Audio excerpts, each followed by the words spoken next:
26 бөлүм. Зуптуктар Гибага, Шабулга келип, дөөт биздин жерде, Жешимондун оң жагындагы Хахил дөңсөөсүндө жашынып жатат деп айтышты. Ошондо Шабул ордунан туруп, Зуб чөлүн көздөй ылдый түштү. Аны менен Ысрайылдын тандалган 3000 кишиси Зуб чөлүнөн дөөттү издегени чыкты. Шабул Жешимондун оң жагындагы, жол боюндагы Хахил дөңсөөсүнө жайланышты. Дөөт чөлдө болчу, ал өзүнүн артынан Шабулдун чөлгө келгенин көрдү. Дөөт тыңчыларды жиберип, Шабулдун келгени чын экенин билди. Ошондо дөөт ордунан турду да Шабулдун кошууну турган жерге келди. Анан дөөт Шабулдун жана анын аскер башчысы Нейир уулу Абенердин жайгашкан жерин көрдү. Шабул чатырда уктап жатыптыр. Эл анын тегерегине жайланышыптыр. Дөөт Хеттик Акимелекке жана Серуянын уулу Жояптын бир тууганы Абышайга мындай деп кайрылды: «Шабулга, кошуунга мени менен ким барат?» Абышай: «Сени менен мен барам» деп жооп берди. Дөөт Абышай менен түн ичинде Шабулдун кишилерине келди. Шабул чатырда уктап жатыптыр. Баш жагында найзасы жерге сайылып туруптур. Абенер жана эл анын тегерегинде экен. Ошондо Абышай дөөткө: «Кудай бүгүн душманыңды колуңа салып берди. Эми мага уруксаат бер. Аны найза менен жерге кадайын. Мен бир эле саям, кайталабайм» деди. Бирок дөөт Абышайга: «Аны өлтүрбө. Анткени Теңирдин майланганына кол көтөргөн адам жазаланбай калмак беле» деди. Дөөт мындай деди: «Теңир тирүү, аны Теңир өзү өлтүрсүн. Же анын өлөр күнү келет, же согушта ажал табат. Теңир өзүнүн майланганына кол көтөрүүмө жол бербесин.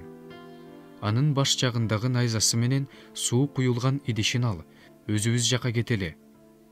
Дөөт Шабулдун баш жагындагы найзасы менен суу куюлган идишин алды. Анан алар өздөрү жака кетишти. Эч ким көргөн да, билген да жок, эч ким ойгонгон да жок. Баары уктап жаткан, анткени аларды Теңир уктатып салган эле. Дөөт тоонун башка бетин өтүп, алыста чокуда турду. Алардын ортосундагы аралык алыс эле. Анан дөөт элди жана Нейир уулу Абенерди чакырып: «Абенер, жооп бер» деди. Абенер: «Сен кимсиң? Эмнеге падышанын тынчын алып кыйкырып жатасың?» деди.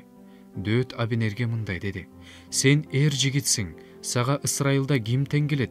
Эмне үчүн өз мырзаңды, падышаны жакшы коргобойсуң? Анткени падышаны, мырзаңды өлтүрүү үчүн эл ичинен бирөө келип кетти. Сенин мындай кылып жатканың жакшы эмес. Теңир тирүү, мырзаңарды, Теңирдин майланганын коргобогонуңар үчүн силер өлүмгө татыктуусуңар. Карачы, падышанын баш жагында турган найза жана суу куюлган идиш кана?» Шабул дөөттүн үнүн таанып: «Дөөт уулум, бул сенин үнүңбү?» деди. «Менин үнүм, мырзам падыша» деп жооп берди дөөт. Дөөт дагы мындай деди: «Мырзам өз кулунун артынан эмнеге аңдып жүрөт? Мен эмне кылдым? Кандай кыянат кылдым? Эми менин мырзам, падыша, өз кулунун сөзүн угуп турсун. Эгер Теңир сени мага каршы чыгарып жатса, анда бул кылып жатканың сенин Теңирге арналган жыпар жыттуу курмандыгың болсун. Эгерде сени мага адам баласы каршы тукурса, анда аларга Теңирден каргышы тыйсын. Анткени алар: бар, жат кудайларга кызмат кыл деп, мени Теңирдин мурасчысы кылбай кууп жиберишкен. Теңирдин алдында менин каным жерге төгүлбөсүн. Анткени тоодон чил кубалагансып, Ысрайыл падышасынын издеп чыкканы бир-биргө».